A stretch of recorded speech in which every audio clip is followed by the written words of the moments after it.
So I've now done quite a few experiments in the Legend of Bumbo. We found out what happens when you match 9 mana pieces, 4 wild tiles, 9 wild tiles, and more. Something that has been asked quite a lot in the comments lately is what happens when you match 7 cursed tiles? Well, matching 4 cursed tiles will by default take away half of a heart from your character, while each tier up, as in 5, 6, and 7, will take away an additional half of a heart from your health. Now, what I don't know, and what I will be finding out in this video, is what happens when you attack with 7 cursed tiles. There's a trinket in the game that allows you to use cursed tiles as a way to attack enemies. You still will take damage from the combos unless you've got another particular trinket, but you will also damage an enemy or potentially multiple enemies with the combo. And for this video, I am, as usual, going to be using Bumbo the Empty. Because of his changing spells, the store in between levels will offer him 3 different trinkets for purchase. As a result, he has the highest chances of coming across the trinket that I need in order to do this experiment. From there, it's all about generating, utilizing, and surviving the curse combinations while we figure out what each tier of match does. With all of that being covered, let's jump into the results. So in my first attempted run, I was able to pretty easily get the required trinket. I was pretty surprised by this, but it let me get right into setting up the matches and finding out what happens at the different levels of matches. It is also worth mentioning that prior to getting this one, I was also able to find the Black Candle trinket, which takes away the damage that would be caused by cursed tile matches. This is the most ideal combo for what we're gonna do. Shortly after all of that, thanks to my Add a Wild Tile and a Curse ability,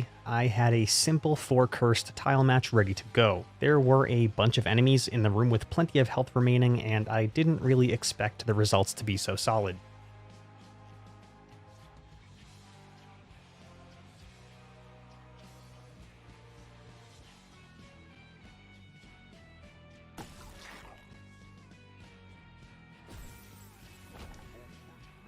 If we look at that again, but a little slower, we can see that with my 3 puzzle damage, a basic 4 tile match caused 3 damage to each remaining enemy in the room. My crit chance trinket also procced double damage to the poor guy to the right of this room. Not much time later, I had my 5 cursed combo ready to go. It is worth noting that I also have an additional point in puzzle damage, so that needs to be factored into the results here.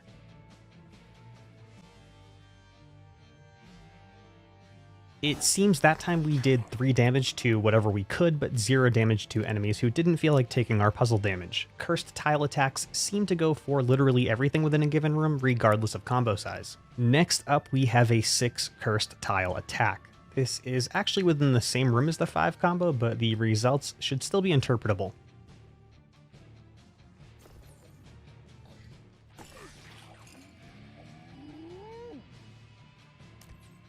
Okay, well, maybe not. I guess if you damage nothing in the room, things just get awkward for a bit. I'll have to try 6 again.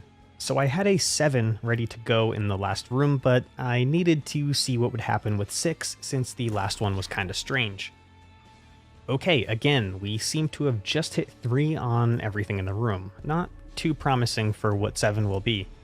The problem with the rest of this run now is that we've only got the ghosty dude left, and we can only hit for 1 damage at a time on him as far as I know. I was able to easily get a 7 setup here, but I wasn't able to tell what it would actually do in regular circumstances. I'm going to have to get another playthrough going in order to do a more proper test. After I can't even tell you how long, I finally got the right trinket again, and I could finally find out what 7 cursed tiles would do. With this setup, I again had 4 puzzle damage and was hoping that I could see something other than 3 damage out of the attack, especially since there was only 1 enemy remaining with more than 3 health. So I'm not sure how or why, but that time, the attack did 6 damage instead of the regular 3. It didn't look like a crit attack or anything, so I'm thinking that the 7-piece combo genuinely does more damage. The other combos, seemingly regardless of puzzle damage, were all hitting 3s, while the 7-piece combo seemed to hit for double. I may also just be missing something quite obvious, so feel free to point that out if I did or am. Anyway, that's pretty much it for this experiment. This one was requested a lot, and I hope those of you that wanted to see it ended up finding this video. Thank you all so much for being here and watching this far in. I hope it answered what you were looking for. Until next time though, take care.